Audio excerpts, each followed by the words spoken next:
ইনকিলাব জিন্দাবাদ। জানিয়ে দিব হাতে থাকা সর্বশেষ আপডেট বাংলা সংবাদ। প্রথমেই সংবাদ শিরোনাম। শেখ হাসিনাকে দিল্লি থেকে টাইনা আইনা বিচার করব বললেন শহীদ মেহেদীর মা। এরপর জানিয়ে দিব জুলাই আগস্টের সেই ঐক্য ফিরিয়ে আনতে হবে বলেছেন আবু হানিফ। এদিকে আওয়ামী লীগ পুনর্বাসন করে জিয়াউর রহমানকে জীবন দিতে হয়েছে মনে করিয়ে দিলেন হাসনাত। আরো জানিয়ে দিব দেশকে গিলে খেয়েছে শেখ পরিবার আর নোয়াখালীকে কাদের পরিবার। সর্বশেষ জানিয়ে দিব ঘুমন্ত দানবের প্রত্যাবর্তন ঠেকাতে ঐক্যবদ্ধ থাকতে হবে বলেছেন রিজভী। এতক্ষণ শুনছিলেন সংবাদ শিরোনাম, এবারে বিস্তারিত। শেখ হাসিনাকে দিল্লি থেকে টাইনে আইনা বিচার করব বললেন শহীদ মেহেদীর মা। শেখ হাসিনা দিল্লিতে মোদির লগে বৈশা রাজনীতি করতেছে। ৮ মাসেও আমি আমার ছেলে হত্যার বিচার পাই নাই। সরকার তার বিচার না করলে আমরা শহীদ পরিবার নিজ হাতে বিচার করমু। শেখ হাসিনাকে দিল্লি থেকে টাইনা আইনা পাড়ায় পাড়ায় মারমু। এভাবেই জুলাই বিপ্লবের শহীদ মেহেদী হাসানের মা পারভিন ২৪-এর গণহত্যার বিচারের দীর্ঘসূত্রিতার বিষয়ে ক্ষোভ প্রকাশ করেছেন। তিনি বলেছেন, শেখ হাসিনা যে দিল্লিতে পালায় আছে তারে কি টাইনে আনার লোক নাই? দেশে কি সরকার নাই? বিএনপি জামাত নাই? জনগণ নাই? তারা কেউ হাসিনাকে ফিরাইয়া আইনা বিচার করছে না, অথচ আওয়ামী লীগের লোকেরা আমাগো হুমকি ধমকি দিয়া যাইতেছে।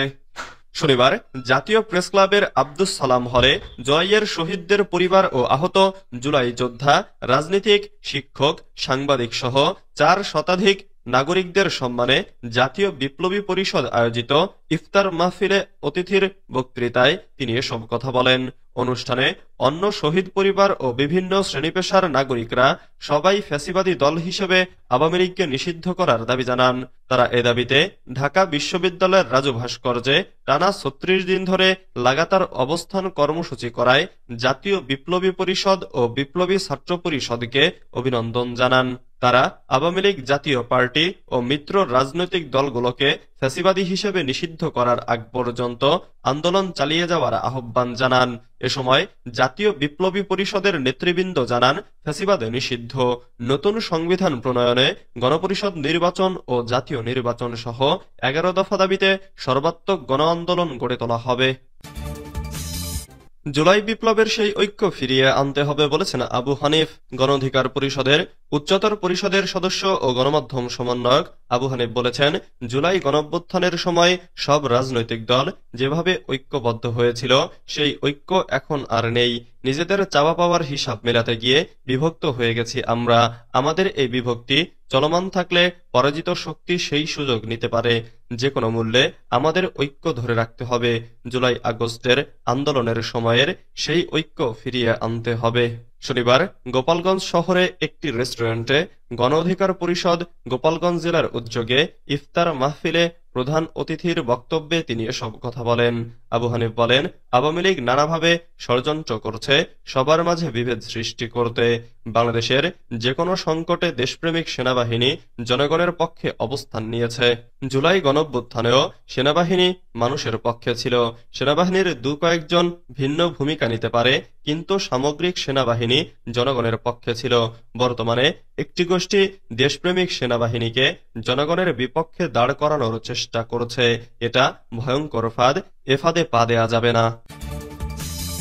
আওয়ামী লীগ পুনর্বাসন করে জিয়াউর রহমানকে জীবন দিতে হয়েছে মনে করিয়ে দিলেন হাসনাত। এখন পর্যন্ত যে বা যারা আওয়ামী লীগের পুনর্বাসন করেছে তাদেরকে এর মূল্য দিতে হয়েছে।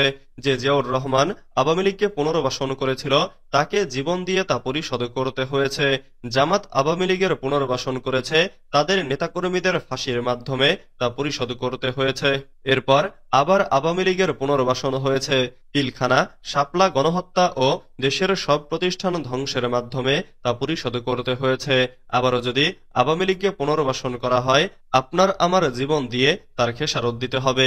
শনিবার ২২ মার্চ বিকেলে রাজধানীর শাহবাগের জাতীয় জাদুঘরের সামনে আওয়ামী লীগের নিবন্ধন বাতিলের দাবিতে জাতীয় নাগরিক পার্টি ঢাকা মহানগর শাখা আয়োজিত বিক্ষোভ সমাবেশে এসব কথা বলেন দলের মুখ্য সংগঠক হাসনাত আব্দুল্লাহ। তিনি বলেন, যদি ১০টা ফেরাউন আর ১০টা নমরুদ একত্র করা হয় তাও হাসিনার সমান হবে না।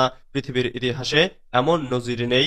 যারা গণঅভ্যুত্থানে পরাজিত হয়েছে তাদেরকে পুনরায় নির্বাচনে আসার সুযোগ দেওয়া হয়েছে। আওয়ামী লীগকেও এর সুযোগ দেওয়া হবে না। হাসনাত বলেন, আওয়ামী লীগের বিচারের মধ্য দিয়ে তাদের নিষিদ্ধ করতে হবে। আওয়ামী লীগ কোনো রাজনৈতিক দল না, তারা ভারতীয় আধিপত্যবাদের অংশ। তিনি বলেন, আপনারা যদি বিচার করতে পারেন, আগামী 100 বছরেও আওয়ামী লীগ ফিরতে পারবে না।